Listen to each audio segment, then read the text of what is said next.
இட்லிக்கு மாவு அரைக்க போறேன். இது இட்லி ரைஸ், புழுங்கல் அரிசி. இது பாயில்டு ரைஸ். இது உளுத்தம்பருப்பு. இந்த கப்பால நான் 5 கப்பு ஊற வச்சிருக்கேன். அதுக்கு இந்த உளுத்தம்பருப்பு இந்த கப்பால 3/4 கப்பு நினைச்சு ஊற வச்சிருக்கேன். அதுல இந்த வெந்தயத்தையும் ஆட் பண்ணி ஊற வைங்க. 2 மணி நேரம் ஊறினா போதும். நான் இப்ப அரைக்க போறேன்.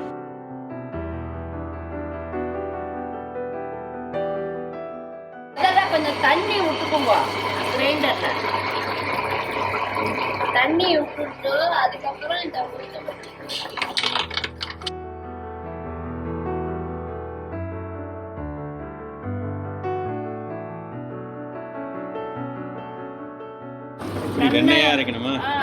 பொங்க வரணும். உளுத்தம் பருப்பு நல்லா உளுந்து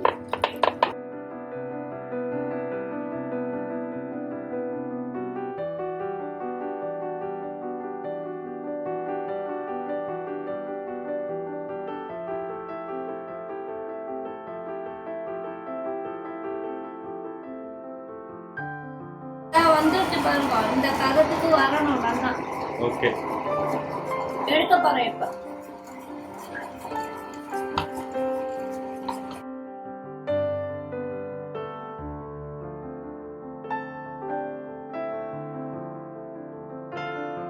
மாவு இப்படி இருக்கணும் இட்லிக்கு.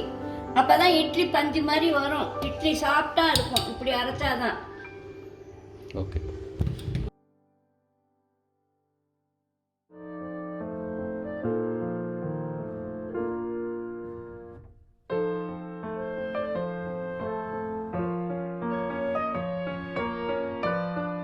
விட்டுக்கோங்க. எப்பயுமே அரைக்கிறதுக்கு முன்னாடி கொஞ்சம் அரிசி போட போறியா? ஆமா.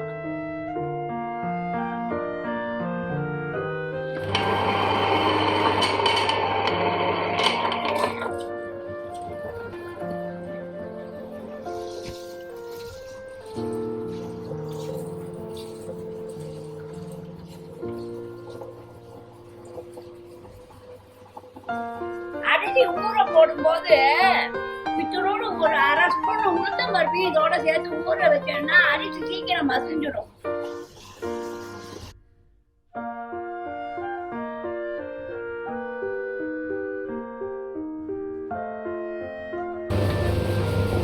எவ்வளவு நேரம் அரைக்கணும்? இதுவும் 20 நிமிஷம், 15லேருந்து 20 நிமிஷம் அரைக்கணும். நல்லா வெண்ணையா அரைக்கணும். இட்லிக்குல ரொம்ப கரகரன்லாம் அரைச்சா இட்லியில சாப்பிட்டா இருக்காது.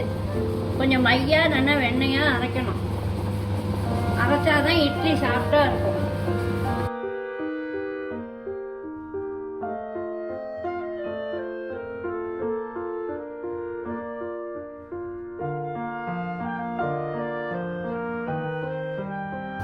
மசிஞ்சுட்டு நல்லா வெண்ணையா அரிசி எடுக்க போறேன்.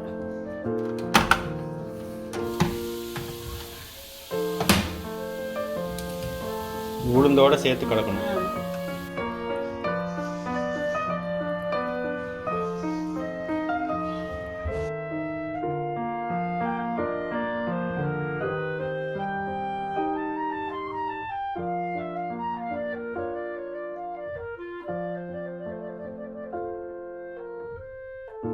உப்பு வந்து 2 ஸ்பூன் போடுறேன்.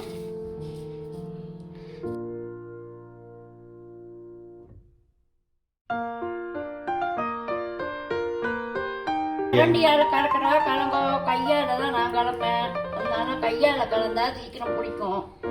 கரண்டியால கலந்தேன்னா ரொம்ப கையை நல்லா சுத்தமா அலம்பிட்டு கலந்து நல்லா அலம்பிட்டு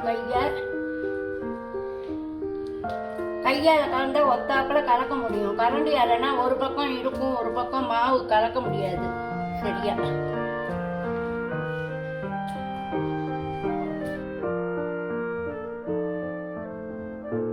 மாவு நல்லா அதை மூடி வச்சிருங்க. சாயந்தரம் காலையில அரைச்சோம்னா சாத்திரி வாக்கலாம்.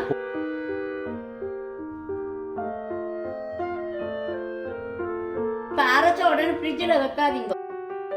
பொங்கவே பொங்காது. பொங்கினதுக்கு அப்புறம் ஃப்ரிட்ஜில் வச்சிருங்க. நல்லா ஒரு கரண்டியால கலந்து 2 பாத்திரமா இதை மாத்தி வைங்க. வழியும் இது கூட பெருசுல கொஞ்சம் வச்சா 2 பாத்திரமா வச்சுக்கோ.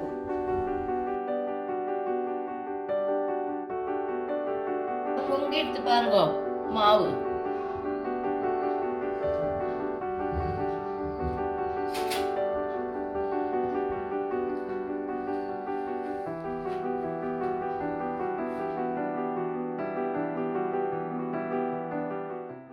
நல்லெண்ணெய் அப்படி விட்டு தடவிக்குங்க.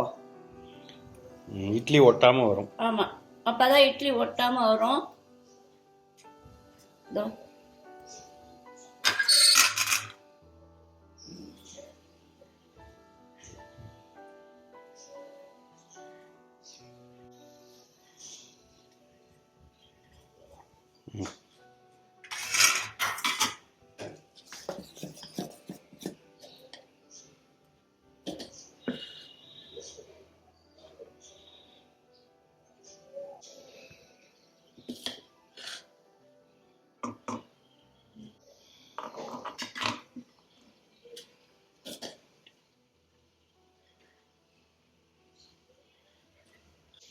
இப்படியும் பண்ணலாம். 16 இட்லி, சின்ன சின்ன மினி இட்லி. மினி இட்லியும் பண்ணலாம். துணியிலையும் போட்டு வாப்பா. தண்ணி கொதிக்கணும். கொதிச்சுட்டு இது வச்சாதான் நான் சீக்கிரம் ஸ்டீம் வேகும். தண்ணி கொதிக்காம அப்படியே வைக்கக்கூடாது. பாருங்க.